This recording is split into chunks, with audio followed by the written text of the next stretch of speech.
happen very often to a world-class darts player. It does when I'm playing. 140.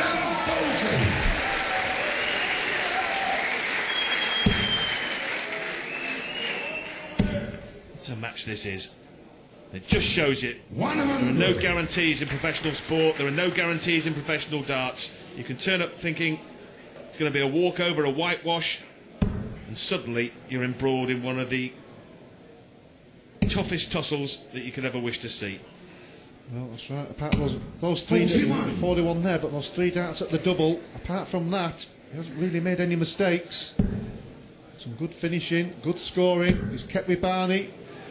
Well, he's coming down for the ball. 170. Lead 1-3-1. The tide has turned, Alan, I think. That leg that we've just seen, the 14th leg, I think when we look back on this game, will be the one that settled the match. It could have been 8-6. Barneveld won it on double one. 81. And I think from now, he will go on with it and take out this match. Yeah, so if he does hold here, that means Roith has to break the Barneveld throw at some point. 91. Barneveld leads double top. Roith back on 2-3-9.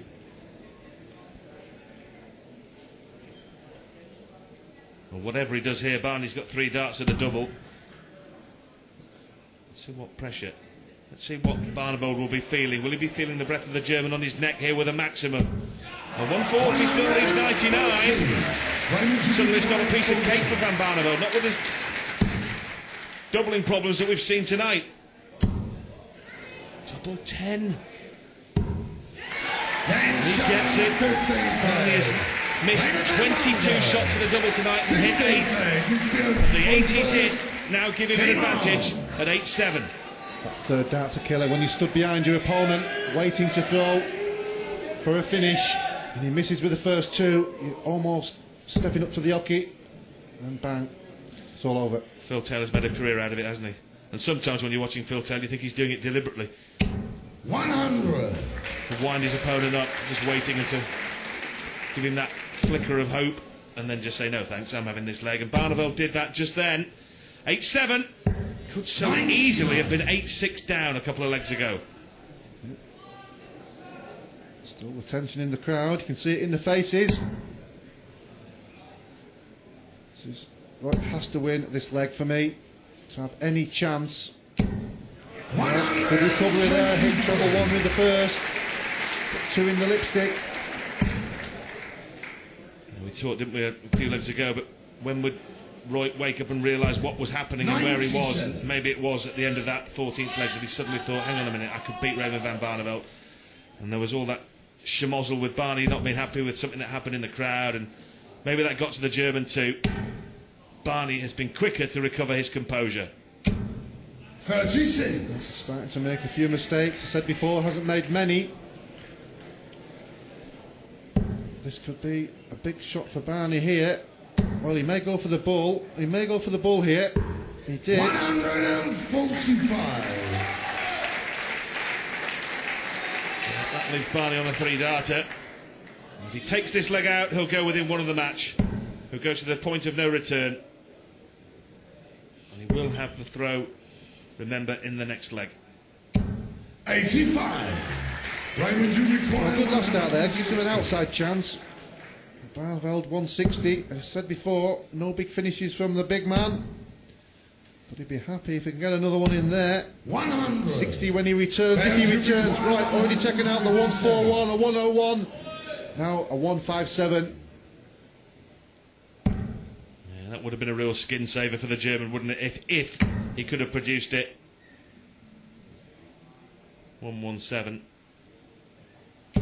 60. He thought of going down for the 19s and treble would have left 60. But anyway, Barney with 60 himself. 20 for tops. Let's put him 1 leg away. Game shot in the 60. I think as far as Bernd Roith is concerned, this match is going to be filed under W for what might have been. He led 7-5. Barney has won the next 4 on the reel and is now throwing for the match. Yeah, and you wouldn't say it was an outstanding performance in those 4 legs, really. In the last 4 legs, Bernard probably had a good opportunities at the double, especially those 3 in the 14th leg. So the chances were there, he just didn't take them. Well, we may well see Bernd Roith again. He'll go to the qualifying in Germany for the World Championships. He almost qualified this year. It was a couple of wins away from qualifying. Thomas Saylor got through. He qualified. We've seen him this week, losing to Michael van Gerwen. 100. We'll see Van Gerwen later against Colin Lloyd.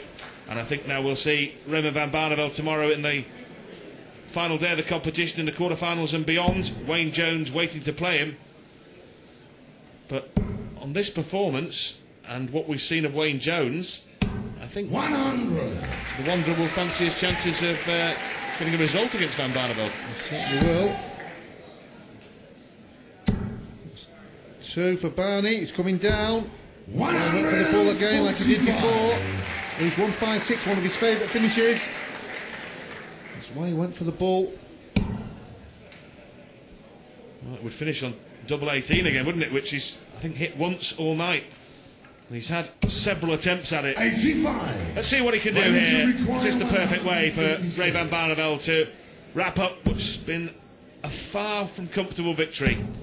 Yeah, I'm sure he'll say in the interview after, 100. whatever happens from now, he wasn't happy with his performance. He just has to concentrate here now and get over that finishing line. 56. When he comes back, Roith back on 256. Could only hit and hope. 60. Raymond, you require 56. We have 2 darts for the match here. Barney, double top to wrap up a 10-7 victory. Game shot. Raymond van Barneveld scrapes through, stumbles through, no celebration from the former world champion, given one heck of a fight by the German Bernd Roith. Barney was 2 legs down at 7-5. He won the next 5 to go through. He'll play Wayne Jones next. Phil Taylor, though, coming up against Andy Smith.